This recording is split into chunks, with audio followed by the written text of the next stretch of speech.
Subscribe कीजिए defence squad channel को और बेल आइकन को दबाइए लेटेस्ट डिफेंस वीडियोस सबसे पहले देखने के लिए।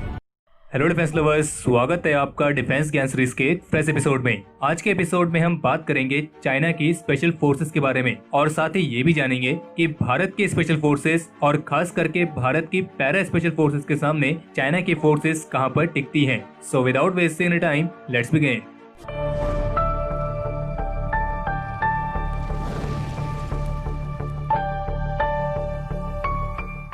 अगर आपसे ये सवाल किया जाए कि वर्तमान समय में जो टॉप 4 स्ट्रॉन्गेस्ट मिलिट्रीज हैं, जिनमें अमेरिका, रशिया, चाइना और भारत आते हैं, तो इन मिलिट्रीज की स्पेशल फोर्सेस का नाम बताइए। तो आप में से अधिकतर लोग अमेरिका, रशिया और भारत, इन तीनों मिलिट्रीज की स्पेशल फोर्सेस का नाम बड़ी आसानी से बता देंगे। लेकिन आप में से बहुत ही कम लोग होंगे जिन्होंने चाइना की किसी स्पेशल फोर्सेस का नाम सुना होगा। या फिर हम आपसे ये सवाल करें कि आपने आखिरी बार चाइनीज कमांडोज के बारे में कब सुना था, और इसमें अधिकतर का जवाब होगा कभी नहीं। लेकिन आपको बता दें कि चाइना की जो स्पेशल फोर्सेस है वो अन्य देशों की स्पेशल फोर्सेस की तरह ही एग्जिस्ट करती है। और अधिकतर लोगों को चाइना के स्पेशल फोर्सेस के बारे में इसलिए नहीं पता होता है क्योंकि पहला तो ये कि चाइना अपनी इस तरह की जानकारियां बहुत ही कम पब्लिक डोमेन में जारी करता है, और जो जानकारी पब्लिक डोमेन में मिलती है वो भी चाइना की तरफ से नहीं होती है, बल्कि कुछ रिसर्च सेंटर्स अपने एनालिसिस के आधार पर वो जानकारी डालते हैं। और दूसरी बात यह है कि जो स्पेशल फोर्सेस वाला कॉन्सेप्ट है, इसमें चाइनीज मिलिट्री ने काफी देर से एंट्री करी थी, और चाइनीज मिलिट्री में स्पेशल फोर्सेस की शुरुआत लेट 1980s और अर्ली 1990s से हुई थी।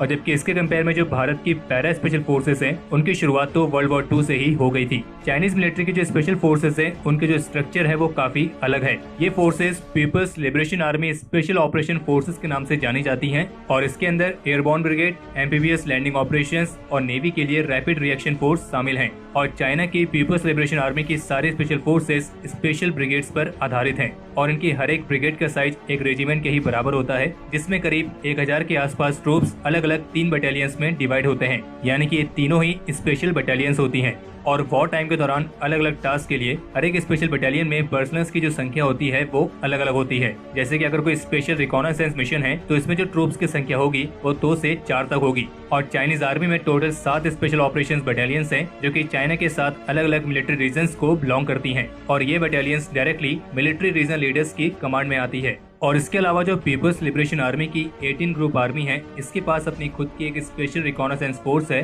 जो कि स्पेशल बटालियन जितनी ही सेम नंबर और सेम कॉम्बैट कैपेबिलिटी के साथ आती है। और हर एक कॉम्बैट डिवीजन में एक स्पेशल रिकॉनेसेंस कंपनी होती है, जिसमें करीब 120 पर्सनल्स होते हैं। और जबकि हर एक ब्रिगेड या फिर रेजिमेंट में स्पेशल रिकॉनेसेंस प्लाटून होती है, जिसमें 30 से 40 पर्सनल्स होते हैं। ये कॉन्सेप्ट कुछ ऐसा ही है जैसा भारत में घातक कमांडोज का है, और ये सारे units Chinese army special operation forces में कंसिडर की जाती हैं। और 2015 तक पीपल्स लिबरेशन आर्मी के पास हर एक मिलिट्री रीजन के लिए एक मेजर स्पेशल फोर्स यूनिट हुआ करती थी। लेकिन 2015 में चाइनीज मिलिट्री ने अपने स्पेशल फोर्सेस में कुछ सुधार किए, और इसी के तहत 5 बैटल जोन्स को 7 अलग अलग मिलिट्री रीजन्स में डिवाइड किया गया, और वहाँ पे पर्टिकुलर रीजन के लिए स्पेशल फोर्सेस डिप्लॉय की गई। और 2015 में चाइनीज मिलिट्री ने अपनी स्पेशल फोर्सेस में जो ये फेरबदल की थी, इसके बारे में 2019 तक भी किसी को जानकारी नहीं थी। और फिर बाद में आई जानकारी के मुताबिक जो ये अलग अलग मिलिट्री रीजन्स हैं, उनमें कुछ इस प्रकार हैं। पहला है बेसिक मिलिट्री रीजन, जहाँ पे रिकॉनेसेंस और असॉल्ट ट्रूप्स को तैनात किया गया है। दूसरा है नानजिंग मिलिट्री रीजन, जहाँ पे फ्लाइंग ड्रैगन नाम की स्पेशल फोर्स तैनात की गई है।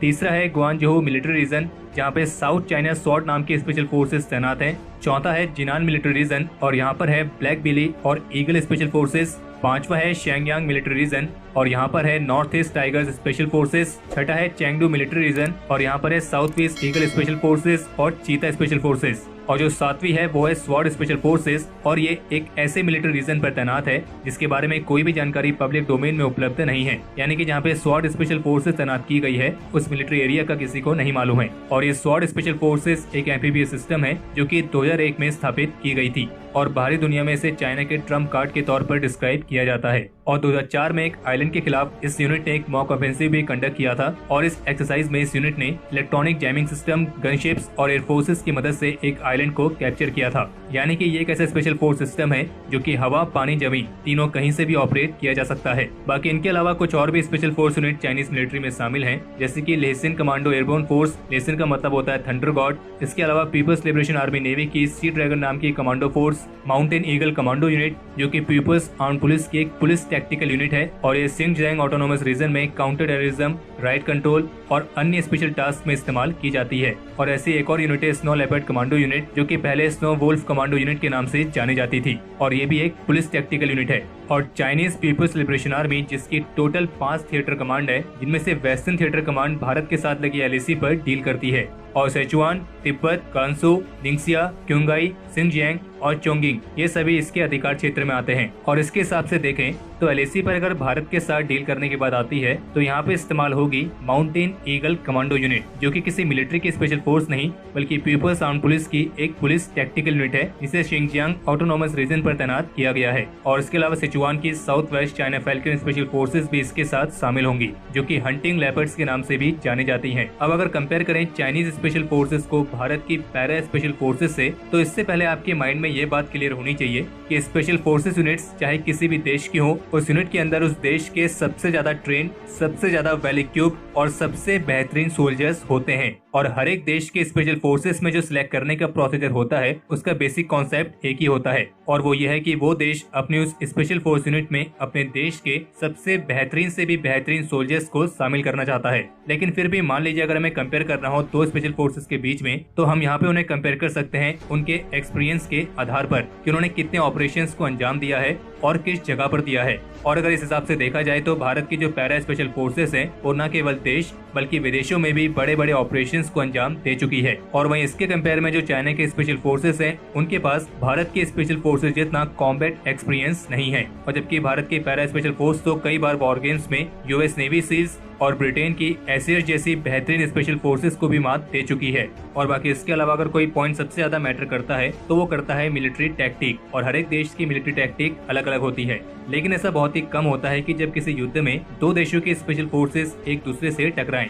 और इसलिए अंत में हम बस यही कहेंगे कि स्पेशल फोर्सेस किसी भी देश की हो, अगर उनके साथ ये स्पेशल वर्ड यूज हो रहा है तो कोई ना कोई एक बहुत बड़ा कारण है जिसके कारण उन्हें स्पेशल कहा जा रहा है। और बाकी आप हमें कमेंट सेक्शन में लिख के बताइए कि अगर आपको भारत के किसी एक स्पेशल फोर्स में जाने का मौका दिया जाता है तो आप कौन से स्पेशल फोर्स को ज्वाइन करना पसंद करोगे।